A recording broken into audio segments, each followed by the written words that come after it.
I believe we're going to see a victory. I think some of you in your own home, you're experiencing a victory right now. I'm going to see a victory. God, I ask right now, homes all over this country, that there would be a sense of victory where there's been a sense of defeat, where maybe they've accepted defeat, not knowing they had victory. There'd be a sense of peace this morning. We trust in you, in your incredible name. Amen, amen. Come on, give somebody in the room with you a high five. Your choices are limited because there's only about 3 or 4 of you. Unless you have like 4 kids, then maybe you got 6. I don't know. But give somebody a high five. Tell them you're going to see a victory. I believe in victory. I love that song. I love the anthem behind it. I'm going to see a victory. It's a declaration. It's not a hope. Sometimes I think if we were to be honest in our soul, we might say, I hope I see a victory, but it's a declaration. I'm going to see a victory. I want to welcome you to Venture Online. My name's Sean Olson. I get to be the pastor of this incredible church. Venture is located here in Bluffton, South Carolina in a physical form, but now we meet in homes all over the country. It's incredible how God took something that we may have been afraid of or that we may have thought as bad and has turned it into something incredible, because this morning we have people joining us from all over the country. In fact, I want you to do me a favor real quick before we jump in. Do me a favor, go down in the feed and hit the share button on this video. You say, why would I do that? Because you don't know who on your friends list, who in your social media sphere might see this video now or later and receive a lot of hope and their victory from it. So everybody with me, let's go down and hit that share button so more people can see their victory and find hope. At Venture, what makes us unique and what makes us special is that we aren't like family. Go ahead in the comments. We are family. And I want to encourage you, maybe you have started connecting with us online from other parts of the country, thinking that you can't be connected with us because of the proximity where you live or the place where you live. I want to encourage you, move today from being a viewer of Venture to being a part of our family. Move today from being a consumer of content to being connected with us in relationship. And you can do that by filling out our digital connection card, which is in the link in the description on this video. This morning, I'm going to start a new series. I want to start a new series of talks called Hidden Enemies. I don't know about you, but I grew up in the age where my first car did not have a GPS, and I did not have a cell phone GPS. In fact, I was just thinking backstage before I came on as we were singing that, I was thinking about this transition. One of my first cars was a Mustang convertible. I don't know who thought it was a good idea to give a teenager a Mustang convertible, but I thought it was a good idea. And in that Mustang convertible, in a 1-week period, I got 3 or 4 speeding tickets. You see, what I did not have was this new app called Waze. You see, somebody online right now is praising the Lord for Waze. Someone's getting revelation of protection because of Waze. See, what Waze will do, Waze will tell me what's coming up on the road. Maybe there's a pothole or there's an object on the road. It tells me, hey, in a mile, there's something on the road. There's a car on the side of the road. It gives me this little warning. And then occasionally, it will say, police. And then it has a word next to it, visible or hidden. And I can slow down. And I know you're thinking, man, you saved a lot of speeding tickets because of the hidden enemy. But I would say maybe the hidden enemy isn't the police officer. It's the fact that I was running late or my incessant need to speed. And maybe the problem is we're projecting our problems and panic at the wrong enemy. Thus, we live in a cycle without peace because we're blaming the problem on the wrong enemy, never addressing the hidden enemy in our lives. You see, we're obviously in a very uncertain time. So many things are uncertain in our lives and uncertain in our culture and our community, probably more so than all of our lives. And what has happened is a lack of peace has seemingly crept into our lives. So on the surface, what I could say is the enemy of my peace is the uncertainty that I feel in my life. And then what we'll do, and if you're taking notes, you can jot this down. If you have your paper Bible, you can underline this. We'll use a verse like 1 Peter 5:7. Give all your worries and cares to God, for He cares about you. Now, if there was a verse in the Bible that seems like it was written for today, I think this is a good one. We have plenty of worries, and we have a lot of cares that we're carrying. In fact, Peter was writing this to the church as they were going through immense persecution. Maybe the problem is our idea of peace is the removal of pain. Maybe our idea of peace is the absence of pain, and we've bought into the pain-free promise that never actually existed. It's not possible. In fact, peace is only possible in the midst of turmoil. And maybe our idea of peace has gone wrong because we have hidden enemies. In fact, as we are on the heels of celebrating Easter, the resurrection, hope for the entire world, for all of eternity, the greatest offering of peace came through an act of sacrifice and suffering. So I would say this: don't be surprised by the suffering. Maybe this chaos, this event has taken you by surprise, and you've let the surprise rob you of your peace. But we should not be surprised by the suffering. Maybe you've bought into the lie that you can have the product without the process. My weightlifter friends would tell you, you can't be swole without being sore. See, we want the results without walking through the journey. We want the product without the process. We want to go through and get on the other side without the pain that it takes to get there. Then we find ourselves without peace in the midst of a pandemic. Why? Why? Why do we find ourselves without peace in the midst of a pandemic? Because I would say it's our hidden enemy. You see, verse 7, as awesome as it is, if you look at the original text of verse 7, it doesn't start there. It actually starts with a comma, meaning it's a continuation of verse 6. But we will take it and we'll throw it up on the wall as if it's a standalone thought and say, cast my cares. Just going to cast my cares on Him because He cares for me. And if I pull Chris up here, we could turn it into a song. I won't do that right now, but it would be fun. I bet I sang a song like this in Sunday school as a kid. Just cast my cares on Him. But if it's a comma, we're not getting the first half of the thought. So we got to go back to 1 Peter chapter 5, verse 6. Go ahead and write that one down. 1 Peter chapter 5. Let's look at verse 6. So humble yourself under the mighty power of God, and at the right time He will lift you up in honor. So humble yourself, then cast. Humble yourself. Pride is the enemy of your peace. Pride is the enemy of your peace. See, uncertainty drives me to the desire for control, and control is a byproduct of my pride, and pride is the enemy of my peace. So maybe it's not a pandemic that's driving my peace away. Maybe it's my own pride because I feel the need to control everything. Pride is the enemy of my peace. In other words, to take back your mind, you have to first humble your heart. In other words, for me to clear this, I have to set this in the right place under the one that I worship. If you were with us for our midweek worship, we talked about understanding who He is. I encourage you, jump in with us Wednesday nights for our midweek worship. You see, we want the product of verse 7 without the process of verse 6. But the preface to your peace is your humility, because the pride in your life produces the panic you experience.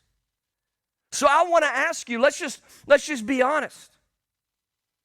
Do you have peace or panic? I've seen plenty of both. I've seen plenty of both in stores, in groups of people, in responses to this. Do you have peace or panic? And I would tell you it's not an action, it's a mindset. So let's not evaluate people's responses. Let's look at their heart. Is there peace or is there panic? Because my peace is driven by my humility. My panic is driven by my pride. I mean, just think about half of our prayer life. Half of our prayer life is convincing God to do His job our way. We're just trying to get God on our page. If he would come and be on our page, things would go so much better. I just wonder if we trust our plan more than His. I wonder if we trust the latest news article over what was written a long time ago. You see, let me get old school on this online church. I'm an old school church kid. I've been in church my whole life. And I'll tell you, even now, this is the reason why you want your kids to engage with VC Kids. You want your kids to see you worshiping online, not scrolling Facebook while church plays in the background. You want your kids to have an established foundation of faith where they see mom and dad worshiping God. You want your husbands and wives seeing each other engaging in the presence of God. Maybe the best thing to come out of this pandemic is your kids see you worship in your house. See, I'm an old school church kid. And I want to tell you, I still believe what was written in the Bible thousands of years ago over the latest news article that will be written today and tomorrow. I still believe what was written yesterday in the Bible over what news article will be come out tomorrow, because I've got a history and a foundation of faith. But what happens is the devil's a liar. I'll get to there in a second. The devil's a liar. He seeks pride into my life to steal my peace, because somehow I think I can learn more and be more than the one who is more. I can just learn more. I can inundate myself with information. Pride is the hidden enemy of my peace. But I love Peter. This is Peter later in his life. Peter wasn't always this humble, wasn't always this well thought out. Let's go and look where maybe Peter learned this lesson. Matthew 16. I absolutely love this story. You got to be there and watch this unfold. You need to write some stars in your Bible. Next to this, you need to write it down in your notes so you go back and read it and underline it. Matthew chapter 16, starting in verse 21. From then on, Jesus began to tell His disciples plainly. He's telling them the plan. How many times have you just asked God, tell me the plan? He's doing it. He's literally telling them plainly the plan. That it was necessary for Him to go to Jerusalem. And that He would suffer many terrible things. Even in His plan, suffering was a part of the process, so we shouldn't be surprised when suffering is a part of ours. Suffer many terrible things at the hands of the elders, the leading priests, and the teachers of the religious law. He would be killed, but on the third day, Easter, we just talked about this, He would be raised from the dead. Look at this. But Peter took Him aside and began to reprimand Him. Time out. Hey, Jesus, I need you to come over here and talk to me real quick. I don't know if you know this or not. You're wrong. Peter took Him aside and began to reprimand Him. Peter began to take Him aside and tell Him that the plan that he had wasn't the right one. Maybe the thing we're trying to correct out of the plan is the thing that will bring the peace that we desire. Maybe the thing we're trying to correct out of God's plan is the thing that will bring the peace in that we so desperately need. Peter pulls Him aside and tries to cut out the very necessary thing that would provide His own redemption. Maybe the thing we're complaining to heaven about is the pathway to our growth and our peace, but our pride is keeping us from seeing it and stealing our peace. Pride's the hidden enemy of your peace. Peter takes Him aside and began to reprimand Him for saying such things. Heaven forbid, Lord. He said, this will never happen to you. Jesus turned to Peter and said, get away from me, Satan.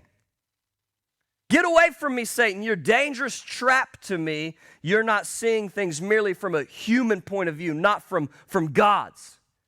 I wonder how often we're tempted to pull Jesus aside. But here's the thing, you can't remove the mess from the mission. You can't remove the mess from the mission. Peter's hope is to remove the pain from the process, to remove the suffering from the significance. but he failed to realize that he wasn't in control. He wasn't in control of the plan. Life may not be going according to your plan. I don't think life's going according to anybody's plan. May not be going according to your plan, so you're doing your best to put it back on the right track. Not too long ago, my neighbor across the street, his little boy is an incredible little boy, super cute. And I come out, and this is just a year or so ago, and he's driving one of these Power Wheels. All of our kids had some sort of Power Wheels, and they ran over the neighbors, and there's lawsuits to happen, right? We've all been there, right? He's driving his Power Wheels. I'm like, man, that kid is good. And I'm watching this kid drive the Power Wheels. I'm like, wow, he's got it together. But then I noticed something. Over in the driveway, my neighbor has the remote control.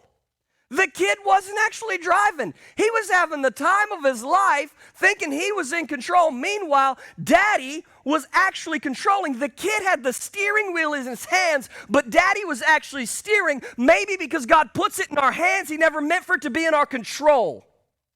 Wait. Maybe just because it's in our hands, it was never meant to be in our control. He put kids in our hands, and then what we do is we try to control the outcome of who they will be. We try to control their health. We try to control their safety. We try to control their upbringing. He said, I put them in your hands, not in your control. They were mine first. He put some possessions in our hands, and then we do our best to control the outcome. He said, I put it in your hands, not in your control. Your desire to control is an extension of your pride, and it's stealing your peace. Just because it's in my hands doesn't mean it's in my control. And I wonder if we've taken the controller back. But I love Jesus' response. He gives Peter another name. Get away, Satan. Why would he say that? Because pride is the enemy of God. Pride is the enemy of God. But guess what? You have an enemy too, and he's a liar, not a lion. He's a liar, not a lion. The devil is a liar, I said. For years, I've heard and probably even said that our enemy is a lion. But you see, if we're going to walk through the process of 6 to get the promise of 7, we've got to be prepared with 8. We've got to be prepared with verse 8. See, there's 3 verses that are all written right here together. You got 6, 7, and 1 Peter chapter 5, verse 8. I love, right after talking about casting our cares to him, it comes out and it says this, stay alert. Stay alert. Watch out for your great enemy, the devil. He prowls around like a roaring lion, looking for someone to devour. See, we read past the word like, and we just say the devil is a lion. But it says like a lion. You know why it says like a lion? Because he's an imitator of power, not a possessor of power. And sometimes we give him power he never possesses, and it steals our peace. He doesn't have the power we give him. He's an imitator. He's like a lion, not a lion. So stop giving him the power of a lion. But we give him that power. I want to tell you, stop buying into his lies. Stop believing the pride he's sitting in your heart, telling you that you can somehow make it better. We're just like Peter. We're pulling Jesus aside going, hey, it's not okay. This plan's not working out. In our prayer life, we're trying to convince God to flip this thing over and do it our way. And I tell you, it says, stay alert. Don't buy into the panic. Don't allow your pride to steal your peace. You got a hidden enemy in there, and it's not a pandemic, it's your own pride. It's all of our own pride. We wake up in the morning and we're scrolling social media, and we're reading every article telling us how bad it's going to be, how good it is, and we're believing everything out there because it gives us the glimpse that somehow we're still in control. Meanwhile, we're gripping the steering wheel so tight. Our knuckles are white. We're so tight holding on. Meanwhile, I can see God's up there with the controller going, I've always been in control. I've always been in control. Just because it's in your hands doesn't mean it's in your control. Take a deep breath today. suppress your pride and humble ourselves under the one who's always known anyway. And in that, we have peace. My prayer as I prepared this message is that you would have peace by getting rid of our own pride. So many of us try to control things, and that control leads us to anxiety and pride and panic, and next thing you know, we're in the middle of chaos without peace. And what we're doing, we're putting the problem on a crisis. But the crisis isn't the problem. The problem is my response is rooted out of my pride, not my humility. I know God has it. I know He does, because I have a relationship with Him. And maybe in a season of chaos, you're learning that you had religion, not a relationship. You see, the son can trust the daddy because daddy's the one with the controller. Religion isn't built on trust, it's built on rules, where relationship is built on trust. And I just want to ask, maybe this is a good day for you. You say, how can it be a good day? We're in the middle of a pandemic and you're talking about peace. Because I can offer you relationship, which will bring in the trust factor, which will usher in this peace. But you have to accept it.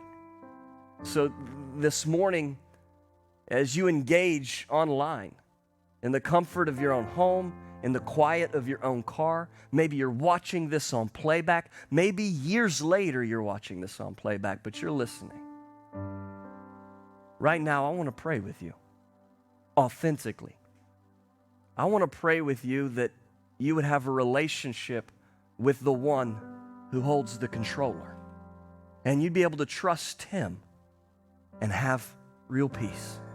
I know there's a lot of people right now that lack one thing, and that's peace. In this prayer, as we accept Jesus, I believe we can have peace. I'm going to pray. If you pray this with me today, I would invite you to send us a direct message and let us know. Fill out that digital connection card. Our team would love to reach out and walk through a journey with you. Again, we aren't like family, we are family, and we celebrate each other, but we also walk through a journey with each other. So I'm going to take just a moment and I'm going to pray. In your home, maybe now would be a good time to pray along with me. God, I ask you for people all over the country that are engaging in this message right now, that are viewing this online. I pray that you would open up their hearts and their homes, and they would commit to a relationship with you. I pray that people would be free from their own pride. Even people that have walked with you for a long time, their hearts have become prideful and they're filled with panic and not peace because they're trying to control that which you already control. So we're going to trust you. And I pray there'd be a sense of peace in homes. But I pray for those that don't know you, they don't have a relationship with you right now, in this moment, they would accept you as Lord and Savior. We trust you in your incredible, incredible name.